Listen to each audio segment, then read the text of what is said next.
Razões para louvar é o tema da mensagem à luz do Salmo 33. Exultai, ó justos, no Senhor, aos retos fica bem louvá-lo. Celebrai o Senhor com harpa, louvai-o com cânticos no saltério de 10 cordas, entoai-lhe novo cântico, tangei com arte e com júbilo. Porque a palavra do Senhor é reta e todo o seu proceder é fiel. Ele ama a justiça e o direito. A terra está cheia da bondade do Senhor. Os céus, por sua palavra, se fizeram, e pelo sopro de sua boca, o exército deles. Ele ajunta em montão as águas do mar, e em reservatório encerra as grandes vagas. Tema ao Senhor toda a terra, tremam-no todos os habitantes do mundo. Pois ele falou e tudo se fez, ele ordenou e tudo passou a existir. O Senhor frustra os desígnios das nações e anula os intentos dos povos. O conselho do Senhor dura para sempre, os desígnios do seu coração por todas as gerações. Feliz a nação cujo Deus é Senhor e o povo que ele escolheu para a sua herança. O Senhor olha dos céus, vê todos os filhos dos homens. Do lugar de sua morada observa todos os moradores da terra. Ele que forma o coração de todos eles, que contempla todas as suas obras. Não há rei que se salve com o poder dos seus exércitos, nem por sua muita força se livre o valente. O cavalo não garante vitória, a despeito de sua grande força, ninguém pode livrar. Eis que os olhos do Senhor estão sobre os que o temem, sobre os que esperam na sua misericórdia, para livrar-lhes a alma da morte e no tempo da fome conservar-lhes a vida. Nossa alma espera no Senhor, nosso auxílio e escudo. Nele o nosso coração se alegra, pois confiamos no seu santo nome. Seja sobre nós, Senhor, a tua misericórdia, como de ti esperamos. Que o Senhor nos abençoe.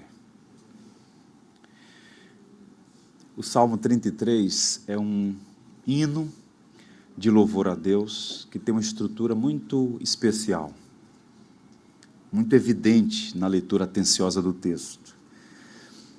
Basta observar que, pelos verbos todos no plural, muito provavelmente esse hino era usado no culto público, no culto comunitário em Israel. E qual é a estrutura desse salmo? Os primeiros versos, o salmista convoca o povo de Deus ao louvor, à adoração. Nós fomos criados para adorar a Deus, o nosso Criador, para louvá-lo por tudo que Ele é e tem feito. Então, ele começa encorajando, chamando o povo ao louvor e adoração. A parte maior, a seção mais ampla do Salmo, ele vai dar as razões pelas quais o povo deve louvar a Deus.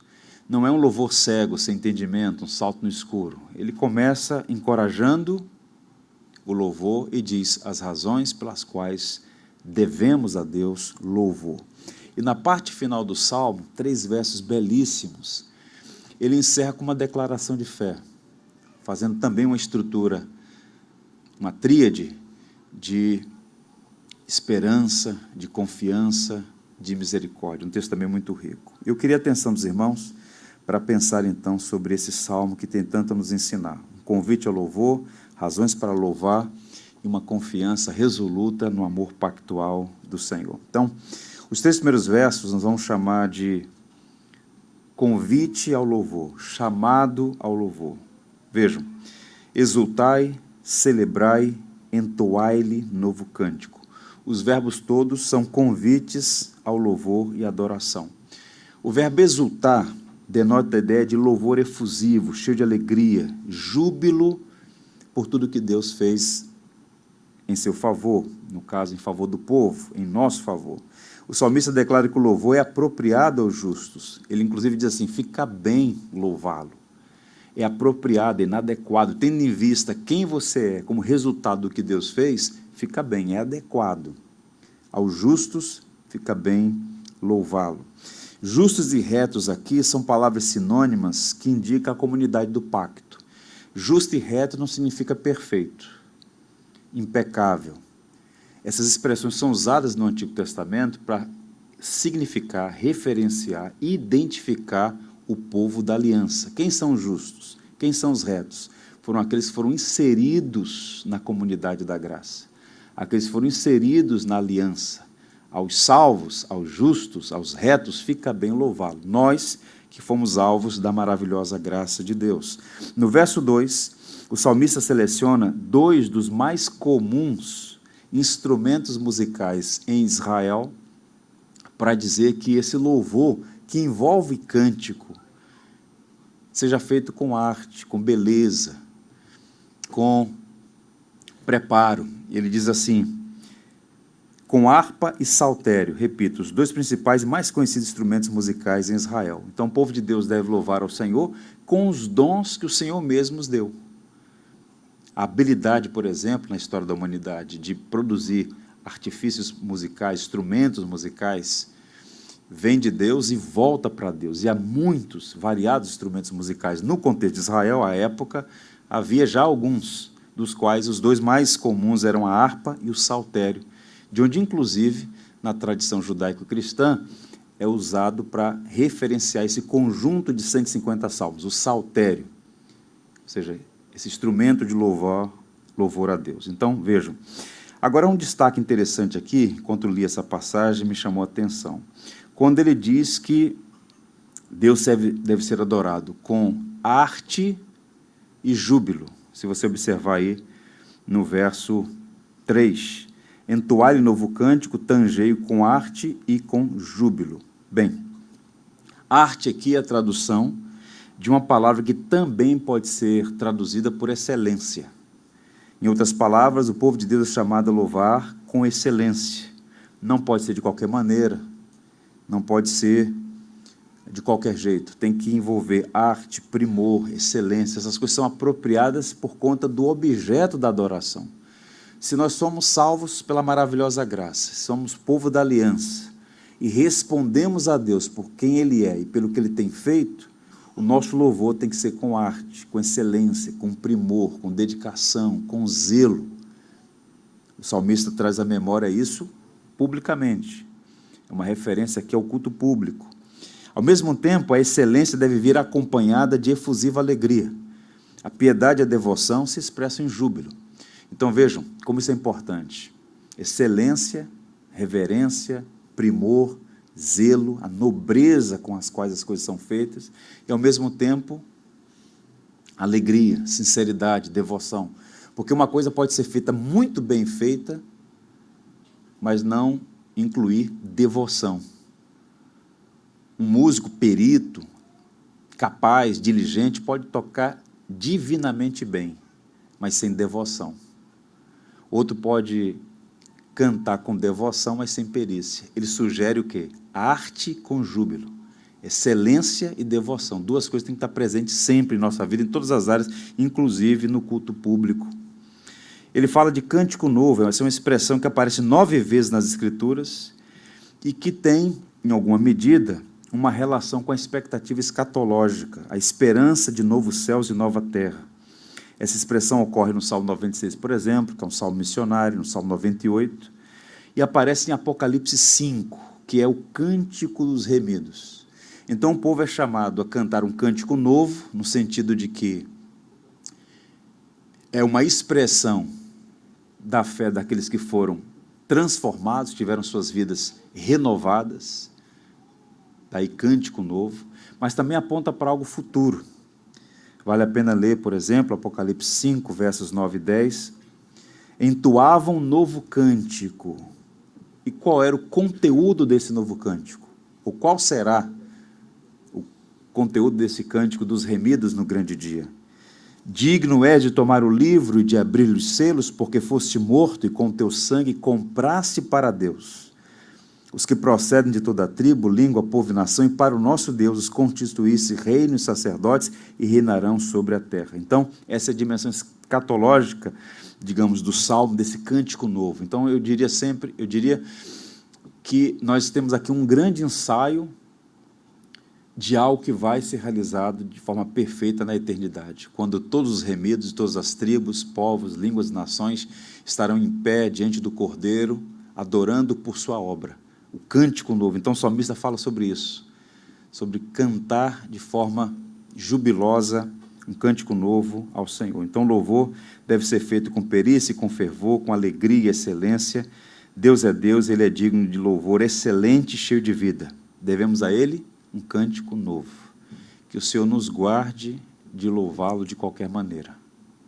que sejamos sempre encontrados fazendo coisa com entendimento, com alegria, com júbilo. O doutor Wisby, sugerindo isso no seu comentário, diz assim: o Espírito de Deus pode transformar um cântico antigo para nós em cântico novo, à medida que crescemos no conhecimento de Deus, ou quando temos novas experiências. Também pode abrir nosso coração para um cântico inteiramente novo. Então, o conceito de cântico novo é bem amplo, mas o que fica evidente aqui, a grosso modo, a rigor, é que a nossa canção, nossos cânticos, nosso culto, deve fluir de um coração rendido de gratidão pelo que Deus é, pelo que Ele fez. E aqui fazemos um grande ensaio do que um dia experimentaremos na eternidade. Toda a igreja, todo o povo de Deus, cantando um cântico novo ao nosso Redentor. Quais são as aplicações para nós? Apenas para pontuar aqui. A primeira, o louvor a Deus é um dever de todos os homens, mas somente os salvos, justificados pela fé em Cristo, podem adorar a Deus de todo o coração. Então, todo homem deve a Deus louvor, toda a criatura. Inclusive o Salmo 17 diz isso. Todo ser que respire, louve ao Senhor. Mas, embora esse dever seja de todos os homens, só estão habilitados à adoração a Deus os que foram alcançados pelo Evangelho. Muitos honram com os lábios, mas o coração está distante. O Evangelho de Jesus Cristo, a salvação, a obra que o Espírito fez em nós, é que nos habilita a adorar a Deus. E adorar é mais do que cantar, mas envolve canto. Então, guarde isso no seu coração e seja grato, porque você foi habilitado a adorar a Deus de forma agradável. Você pode adorá-lo em espírito e em verdade. Louvar a Deus é nossa vocação, e é justamente a graça dele que nos capacita a louvá-lo como ele espera. Uma segunda aplicação: o louvor a Deus é bom e faz bem. É bom e faz bem. Como é bom? Você encontra várias dessas expressões no saltério. O contentamento por estar juntos em comunhão, a alegria de fazer parte de um povo, a alegria de poder adorar ao Senhor comunitariamente, corporativamente. Então, além de ser bom, faz bem a alma, faz bem o coração, porque a sensação é que nós estamos cumprindo a nossa vocação primária. Nós falamos muito da missão da igreja, e nós temos, de fato, um engajamento na missão de Deus, da qual Ele nos chama a fazer parte, a catequese dos fiéis, a instrução da igreja, mas, sobretudo, a proclamação do Evangelho, a missão de fazer discípulos. Mas essas coisas todas têm sua hora para terminar. No céu não vai ter catequese, escola bíblica, curso de teologia, e não haverá mais evangelização. Mas a adoração é eterna, é a vocação eterna. Para sempre iremos adorar a Deus. E será nosso maior deleite conhecer a Deus, amá-lo, contemplar sua beleza. Então, isso é muito importante. O louvor a Deus é bom e faz bem. Um outro ponto ainda, o louvor a Deus requer, como eu já disse aos irmãos, reitero aqui, excelência e alegria. Então, vamos fazer as coisas sempre com excelência, com primor. Deus aprecia o que é bom e se deleita no belo. Então, a liturgia, por exemplo, a organização do serviço da adoração comunitária tem que ser organizada, tem que ter ordem. A ordem do culto preserva a igreja no caminho da excelência, da organização, e preserva a boa tradição de oferecer a Deus o melhor. É bem verdade que pode, em nome de uma tradição, em nome de uma boa liturgia, engessar, roubar a vida, né? Aquela coisa mecânica, falseada. No entanto, uma coisa não elimina necessariamente a outra. O que temos observado é que existe um triste empobrecimento do culto, que é uma vergonha para nós. Nós precisamos oferecer a Deus um culto excelente, um culto que envolva esse entendimento, essa organização e, ao mesmo tempo, essa efusiva alegria. Esse júbilo deve marcar o culto cristão. Em outra ocasião, quando eu falei aos irmãos sobre isso, eu sugeri que o ideal é o caminho do meio, né? A via média. Nem show, nem funeral. Não é verdade? Culto é uma audiência com Deus vivo. Não precisa ser uma coisa pirotécnica, nem tampouco fúnebre. Nós precisamos adorar com excelência, com reverência e, ao mesmo tempo, com alegria e com profunda emoção. Envolve razão e também as nossas emoções. Feito esse convite ao louvor e adoração, ele vai, e esse é o ponto central da nossa reflexão, apresentar as razões pelas quais nós devemos exultar a Deus, louvar a Deus, glorificá-lo. Ele apresenta aqui um quadrilátero, digamos assim. 4 balizas. Vamos ver então. Perdão. A partir do verso 4, a primeira razão que ele vai apresentar, nós vamos chamar de a palavra criacional de Deus.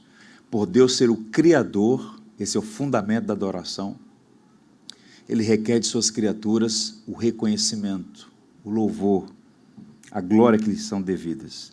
Então o salmista afirma que a palavra de Deus são as obras, e suas obras são inseparáveis. Vejam os 2 versos, 4 e 5. Porque a palavra do Senhor é reta, e todo o seu proceder é fiel. Ele ama a justiça e o direito. A terra está cheia da bondade do Senhor. Então, ele vai informar que o Criador criou todas as coisas pelo poder da sua palavra. Então, palavras e obras, a palavra e a obra de Deus estão conectadas, fundamentalmente conectadas. E nessa primeira parte, ele vai fazer, então, essas qualificações relacionadas à palavra. Ele diz que a palavra do Senhor é reta, o proceder é fiel, Deus ama a justiça e o direito, a terra está cheia da bondade do Senhor. Essas expressões todas aqui, retidão, verdade, justiça e equidade, amor pactual, são marcas distintivas da palavra de Deus exibidas em sua obra criacional. Então percebam, o salmista está dizendo, parem e pensem, todo este vasto universo, todo este mundo, toda a criação é obra dele. Então, por tudo que ele fez, ele é digno de ser adorado. Isso fica mais evidente a partir do verso 6, quando ele diz textualmente, os céus por sua palavra se fizeram, e pelo sopro de sua boca o exército deles. Ele ajunta em montão as águas do mar, em reservatório encerra as grandes vagas. Tema ao Senhor toda a terra, temam-no todos os habitantes do mundo, pois ele falou e tudo se fez. Ele ordenou e tudo passou a existir.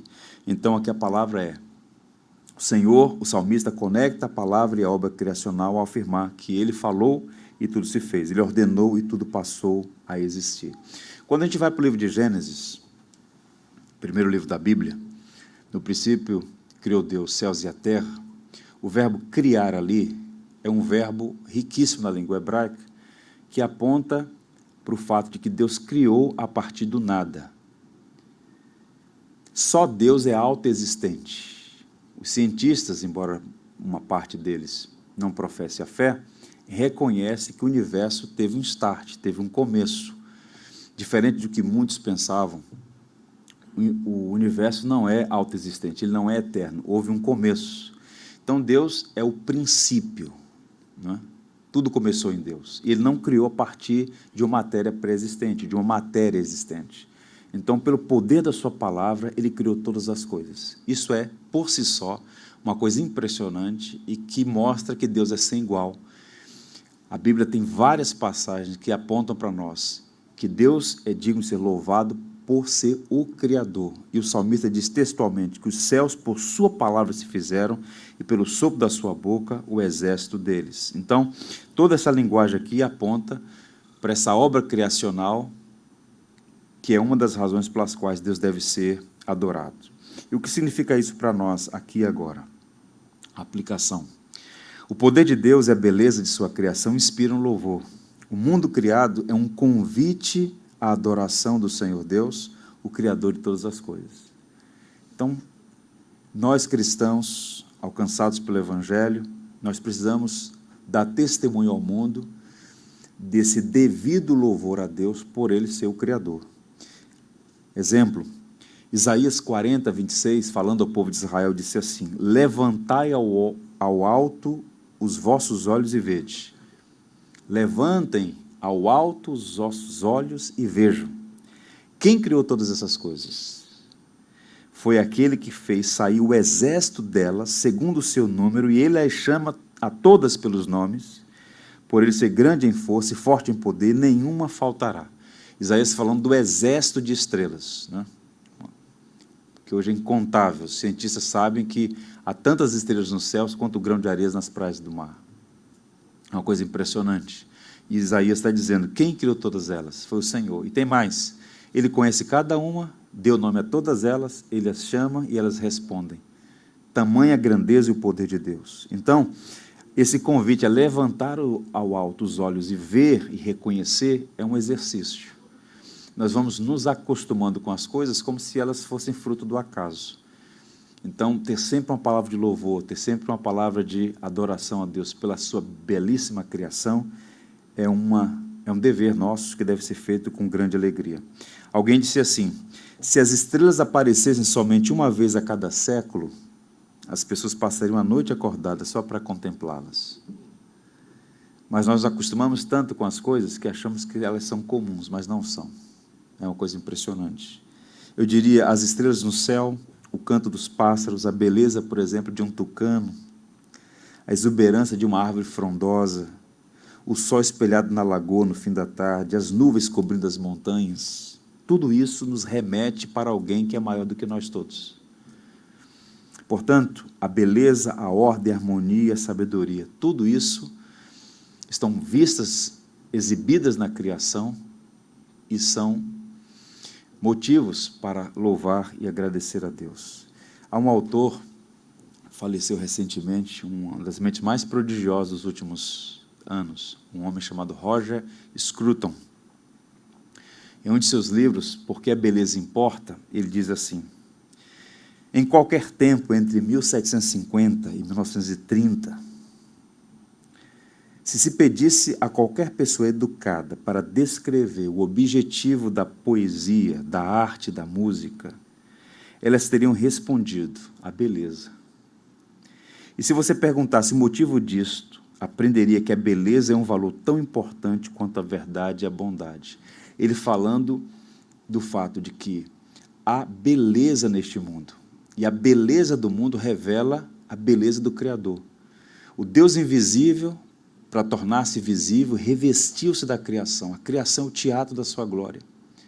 Então, por vocação, como criaturas, todos os homens devem a Deus louvor pela grandeza da sua majestade exibida na criação, vasta, complexa, desde as grandes coisas, desde as menores. E o salmista está reconhecendo isso. Pergunta, irmãos, qual foi a última vez que, por exemplo, você contemplou um céu estrelado, numa noite bonita, e disse como salmista, ó Senhor, Senhor nosso, quão magnífico em toda a terra é o teu nome, pois expuseste nos céus a tua majestade. O salmista, contemplando a criação, disse, ó Senhor, Senhor nosso, quão magnífico em toda a terra é o teu nome. Apocalipse 4:11 diz assim, tu és digno, Senhor e Deus nosso, de receber a glória e a honra e o poder, porque todas as coisas tu criaste, sim, por tua causa vieram a existir e foram criadas. Então, a primeira razão pela qual você deve louvar a Deus, Ele criou todas as coisas e a beleza, a ordem neste vasto universo criado. Mesmo depois da queda, a gente consegue enxergar beleza no meio do caos por causa do pecado, mas ainda há beleza, ainda há resíduos da glória de Deus neste mundo que Ele criou para si. Um segundo ponto, nós vamos chamar de a providência de Deus na história. O Criador também é soberano, e os versos 10 a 11 falam sobre isso.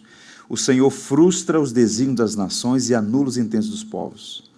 O conselho do Senhor dura para sempre, e os desígnios do seu coração por todas as gerações. Essas duas verdades sempre andam juntas, tanto nas Escrituras quanto na teologia cristã, criação e providência. O que significa isso? Significa dizer que Deus não apenas criou o mundo e o deixou, ou como aquele relojoeiro cego, que deu cordas e deixou o mundo a seu bel prazer. Não. Ele criou, Ele governa, Ele dirige. E é por isso que o salmista vai dizer, o Senhor frustra os desígnios das nações e anula os intentos dos povos. O conselho do Senhor dura para sempre. Em outras palavras, o Deus de Israel é o Senhor das nações Embora por conta do pecado as nações se rebelem contra o Senhor, Ele é o soberano. É Ele quem determina as estações, é Ele quem institui e derruba reinos. A mão invisível é quem dirige todas as coisas, mesmo os acontecimentos mais terríveis neste mundo. Eu já tenho dito aos irmãos algumas vezes aqui, que esse é um dos momentos mais singulares na história da civilização humana, pelos avanços na tecnologia, pelas mudanças na perspectiva, que já estava consolidada há séculos no Ocidente, aquela tríade basilar que sustentou o Ocidente, filosofia grega, direito romano, moral judaico-cristã, essas coisas estão sendo bombardeadas de uma forma intensa e sem precedentes, mesmo nesse quadro tão tenebroso que a gente vê, com prognósticos mais sombrios, o Senhor reina. O Senhor reina. E a história não está perdida. Ele governa a partir da sala de comando, que é o seu próprio trono. Há um contraste entre a intenção dos povos e a soberana vontade de Deus. E no decurso da história, reinos se levantaram e caíram, homens foram engrandecidos e depois humilhados. O orgulho segue por causa disso. Tantos indivíduos, inclusive nações inteiras, se iludiram com o poder e foram à bancarrota. Mas o Senhor reina. Isaías 8:10 diz assim: mesmo que vocês criem estratégias, elas serão frustradas. Mesmo que façam planos, não terão sucesso, pois Deus está conosco. O profeta Isaías falando sobre a arrogância dos povos pagãos no entorno de Israel, que por vezes usou de blasfêmia, Senaqueribe, por exemplo, né? Mais à frente, Nabucodonosor e tantos outros, que não reconhecendo a Deus, tripudiam e fazem zombaria, mas no momento oportuno saberão que só o Senhor é Deus. Então percebam, o que é que a gente aprende aqui? Deus é soberano e governa as nações, mesmo quando os tiranos pensam estar no controle. A rebeldia dos homens não anula a soberania de Deus. Isso traz profunda paz ao nosso coração, sobretudo em tempos de turbulência política. A rebeldia dos homens não anula a soberania de Deus. Então, por vezes, Deus usa caminhos variados para cumprir os seus propósitos, embora nós não entendamos alguns deles. Segunda lição: o temor do Senhor é o princípio de toda sabedoria e são bem-aventurados os que honram o seu Criador. Quem é o homem sábio? Aquele que teme a Deus. Há uma distinção entre inteligência e sabedoria. Há muitos homens inteligentes que são tolos, astutos, não têm sabedoria. E um outro elemento ainda: a igreja deve dar graças por ter sido escolhida por Deus para proclamar a sua graça e exibir sua misericórdia. Assim como Israel foi escolhido para ser o povo do pacto e exibir entre as nações a glória de Deus, a igreja hoje cumpre essa missão. Daniel 2, versos 20 a 22, texto belíssimo, deixa eu ler para vocês. Louvado seja o nome do Senhor Deus, a sabedoria e o poder a Ele pertencem.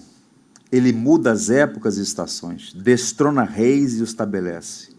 Dá sabedoria aos sábios e conhecimento aos que sabem discernir. Revela as coisas profundas e ocultas. Conhece o que já está nas trevas e a luz habita com ele. Então, o profeta Daniel falando sobre a grandeza desse Deus que é soberano e cuja providência dirige todas as coisas. A partir do verso 13, nós vamos ter um outro perfil aqui, agora do juiz. Criador, soberano e juiz. O olhar vigilante de Deus sobre suas criaturas. Esse é um outro motivo pelo qual o salmista rende louvores. Vejam aí os versos 13 a 15. O Senhor olha dos céus, vê todos os filhos dos homens. Do lugar de sua morada, observa todos os moradores da terra. Ele que forma o coração de todos eles, que contempla todas as suas obras. Essa verdade só se aplica aos que temem a Deus. Por quê?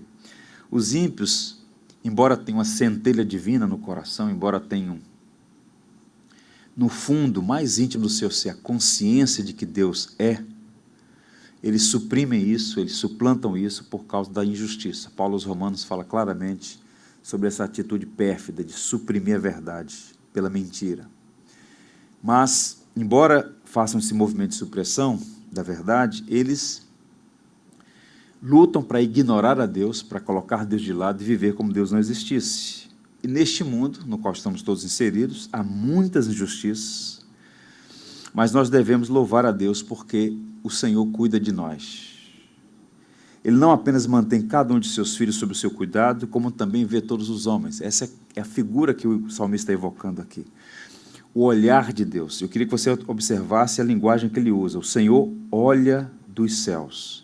O verbo olhar aqui, na língua hebraica, há 4 verbos para descrever esse olhar. O que ele usa aqui é a ideia de observar atentamente. Não é um olhar superficial, vago, de passagem.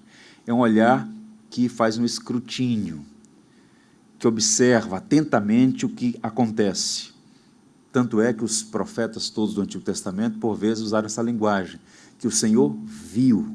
Este ver é atentar e intervir. Então, o que ele está dizendo é que Deus não apenas vê a movimentação física, mas Deus sonda os propósitos do coração e os pensamentos. O olhar de Deus é prescrutador, ele investiga. Então, saber que Deus vê todas as coisas, conhece cada pessoa, sonda cada coração, é motivo de desespero para os que não temem ao Senhor. 1 Pedro 3,12. Porque os olhos do Senhor estão sobre os justos e os seus ouvidos atentos à sua oração. Mas o rosto do Senhor volta-se contra os que praticam o mal. Pedro fazendo aqui esse contraponto. O Senhor vê os justos. O Senhor dá ouvidos às nossas orações, mas o rosto dele se volta contra os ímpios. Então, Deus é criador, Deus é soberano, Deus é juiz que olha, vê o que se passa e no momento oportuno socorre os seus filhos e faz justiça contra aqueles que insistem na prática do mal, na prática do erro. A parte última do Salmo, Deus agora se apresenta como protetor. Vejam o verso 16, o cuidado de Deus para com o seu povo. Não há rei que se salve com o poder dos seus exércitos, nem por sua muita força se livra o valente. O cavalo não garante vitória, a despeito de sua grande força. A ninguém pode livrar. Primeiro o salmista destaca aqui, irmãos, o fracasso da força humana. Ele começa afirmando que nem o rei pode salvar a si mesmo. E o rei, observem, é uma figura de autoridade, uma figura de concentração de poder. Então o rei tinha e ainda tem um grande poder comparado aos cidadãos comuns. Mas ele está dizendo que nem o rei pode salvar a si mesmo com seu grande exército, nem o valente se livrar da derrota. E ele usa a figura do cavalo, que era a maior máquina do exército antigo, né? O cavalo, um símbolo de força na batalha. Ele diz, nem mesmo o cavalo, por mais forte que seja, garante a vitória. Ele está falando claramente aqui que o socorro do povo do pacto, o livramento, a bênção, não estão nos recursos deste mundo, mas nos recursos que vêm do céu. Os que temem ao Senhor é que lhe olham para a sua misericórdia e recebem livramento por seu amor pactual. Razão pela qual vejam os versos 18 a 19. Eis que os olhos do Senhor estão sobre os que o temem, sobre os que esperam na sua misericórdia, para livrar-lhes a alma da morte e no tempo da fome conservar-lhes a vida. Então, os olhos do Senhor passam sobre todos os homens, mas de uma forma especial sobre os que o temem, sobre os que esperam na sua misericórdia. Com que propósito? Para livrá-los da morte, e no tempo da fome conservar-lhes a vida. Então, Deus livra o seu povo do perigo e da morte e guarda a sua vida quando as circunstâncias tornam-se difíceis. Em outras palavras, Deus cuida de nós. Isso é maravilhoso, saber que o Senhor, de fato, cuida de nós. Há uma história muito interessante relacionada à figura de Charles Spurgeon. Ele escreveu uma obra chamada Tesouro de Davi. Ele pregou todo o saltério. É um livro precioso, já está publicado em português já faz algum tempo. Uma das histórias que Spurgeon conta ali é sobre um menino que estava em um navio. No meio de uma grande tempestade, as pessoas ficaram assustadas com o terror da tempestade. Eu não sei quando vocês já tiveram uma experiência dessa natureza, mas uma experiência em alto mar, com ondas altas, ventos fortes, né? Tudo escurecido.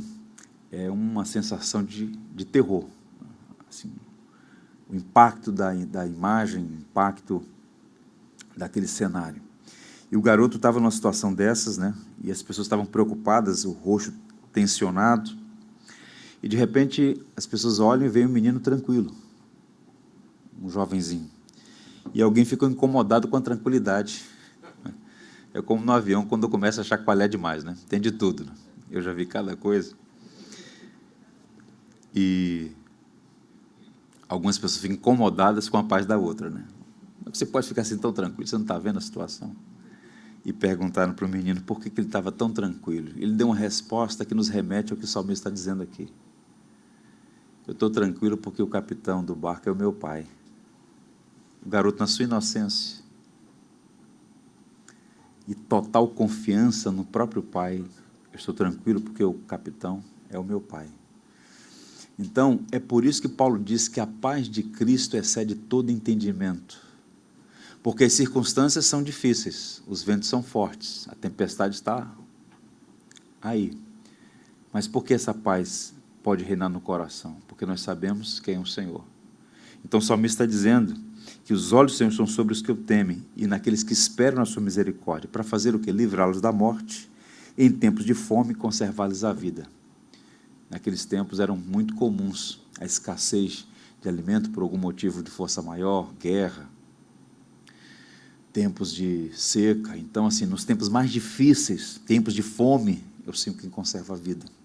Então, ele está apontando aqui sobre a necessidade de confiar naquele que não é apenas o Criador, mas também é soberano, que providencialmente rege todas as coisas, que é juiz, que olha os acontecimentos, que observa não apenas as ações visíveis dos homens, mas a intenção do coração deles, e ao mesmo tempo protege o povo da aliança, aqueles que esperam na sua misericórdia. Então, quais são as razões pelas quais devemos louvar a Deus? Ele é o Criador, Ele é soberano, Ele é juiz e, ao mesmo tempo, Ele é um Pai protetor. E qual o resultado do louvor? A parte final do Salmo, os versos 20 a 22, o salmista faz aqui uma declaração lindíssima. Ele encerra a poesia dizendo assim: nossa alma espera no Senhor, nosso auxílio e escudo. Nele o nosso coração se alegra, pois confiamos no seu santo nome. Seja sobre nós, Senhor, a tua misericórdia, como de ti esperamos. Recapitulando, o louvor ao Senhor, Criador, soberano, juiz e protetor, gerou nele uma profunda confiança no Senhor. E aqui há uma tríade interessante. Primeira coisa, no verso 20, esperança em Deus, auxílio e escudo. Nossa alma espera no Senhor. Quem é o Senhor? Nosso auxílio e escudo. Esperança não é devaneio, esperança não é ilusão, esperança não é fuga da realidade. A esperança nasce e é fortalecida no conhecimento de Deus. Por que podemos esperar no Senhor? Porque Ele é o Criador, que manifestou o seu poder na criação, porque Ele é o soberano que dirige a história, porque Ele é o juiz que vê as obras dos homens, e é o Pai que cuida dos seus filhos. Portanto, a esperança é racional, não é um salto no escuro. Por que vale a pena esperar no Senhor? Porque o nosso Deus é quem, pelo poder da sua palavra, criou todas as coisas. A terra na sua órbita, este vasto mundo criado por Ele, sustentado por Ele. Ele, o Criador, que pela sua providência dirige todas as coisas, que é juiz de todos os homens, e que é o nosso Pai, a nossa esperança está nele, e Ele é nosso auxílio e nosso escudo.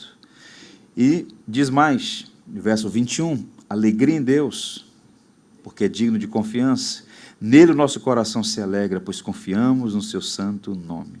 A fonte primária de alegria é o Senhor, irmãos. Ele pode usar outros meios para trazer alegria ao nosso coração? Pode. E Deus tem nos dado tantas alegrias, né? Estou vendo ali uma mãe com uma criança no colo. Que alegria ter um bebê, não é? Tanta expectativa e de repente a criança nasceu, está lá nos braços. É uma alegria.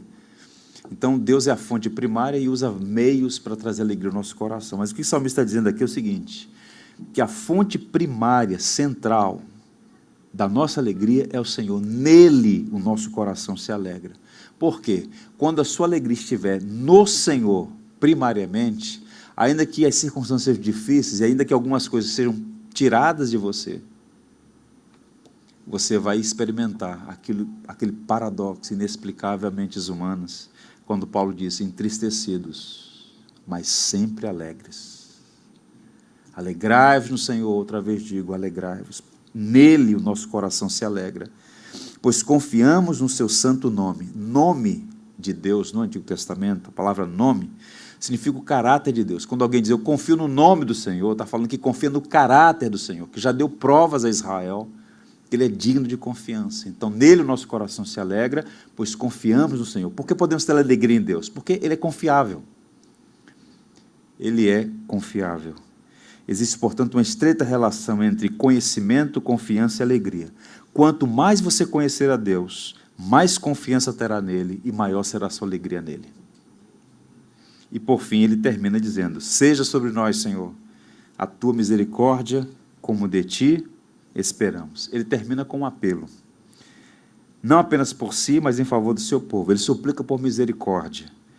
E em toda a história da redenção, na linha do tempo, encontramos santos pedindo a Deus misericórdia. E por quê? Misericórdia é uma coisa que você deve pedir todo dia e o dia todo. E Deus é uma fonte inesgotável de misericórdia. E ai de nós se Ele não fosse misericordioso. Ele é generosamente misericordioso. E a resposta para essa pergunta, por que devemos pedir a Deus misericórdia, foi dada pelo profeta Jeremias, um dos maiores do Antigo Testamento. E eu encerro fazendo a leitura do profeta quando ele diz assim: quero trazer à memória o que me pode dar esperança. As misericórdias do Senhor são a causa de não sermos consumidos, porque suas misericórdias não têm fim, renovam-se a cada manhã. Grande é a tua fidelidade. A minha porção é o Senhor, diz a minha alma, portanto esperarei nele. Bom é o Senhor para os que esperam por ele, para a alma que o busca. Que o Senhor nos ajude a ter esperança nele e que ele seja a fonte inesgotável de nossa alegria. Vamos orar? Curve a fronte, vamos falar com Deus.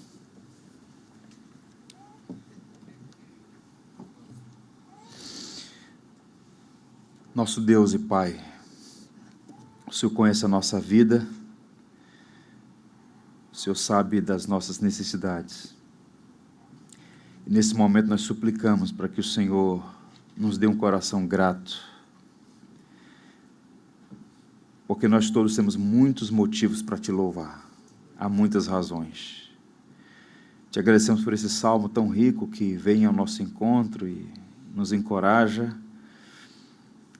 a louvar e bendizer o teu nome. Reconhecemos que tu és o Criador, todas as coisas foram criadas por ti e para ti.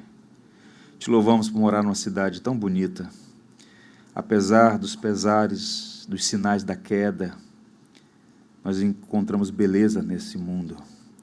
Nós queremos dizer: bendito seja o Deus Criador, magnífico é o teu nome, toda a terra está cheia da tua glória. Te bendizemos, Senhor, porque, embora haja muitos sinais de injustiça, o Senhor governa todas as coisas, mesmo quando nós não entendemos os seus caminhos. Obrigado por sua providência, obrigado por sua sabedoria, obrigado porque o Senhor nunca é pego de surpresa, obrigado porque o Senhor reina sobre tudo e sobre todos, e por fim, todos nós iremos te glorificar quando a tua obra for completada. Amém. Te bendizemos porque os olhos do Senhor percorrem toda a terra, o Senhor vê os homens, e mais do que isso, o Senhor cuida dos seus filhos. Obrigado pelo seu cuidado paternal, obrigado pelos livramentos que o Senhor nos deu na manhã desse dia, obrigado porque o Senhor tem cuidado da nossa família, obrigado porque o Senhor tem dado a nós tanto. Enche o nosso coração de alegria, de júbilo, e ajuda-nos a ser excelente naquilo que fazemos para o Senhor. Abençoa esta igreja, Senhor, ensina-nos a te adorar, em espírito e em verdade. Ajuda-nos a ter sempre excelência e júbilo nos nossos ajuntamentos. Te bendizemos pelo que o Senhor tem feito em nosso meio. Queremos te dar graças e dizer como salmista: a nossa alma espera no Senhor, que é nosso auxílio e escudo. Em ti o nosso coração se alegra, pois em ti nós confiamos. Seja sobre nós, Senhor, a tua misericórdia, como de ti esperamos. Que assim seja em nossa vida e na vida de todo o seu povo aqui reunido. Em nome de Cristo. Amém. Tudo que tens feito, por tudo que vais fazer, por tudo tuas promessas e tudo que és, eu quero te agradecer com todo o meu ser. Te agradeço, meu Senhor.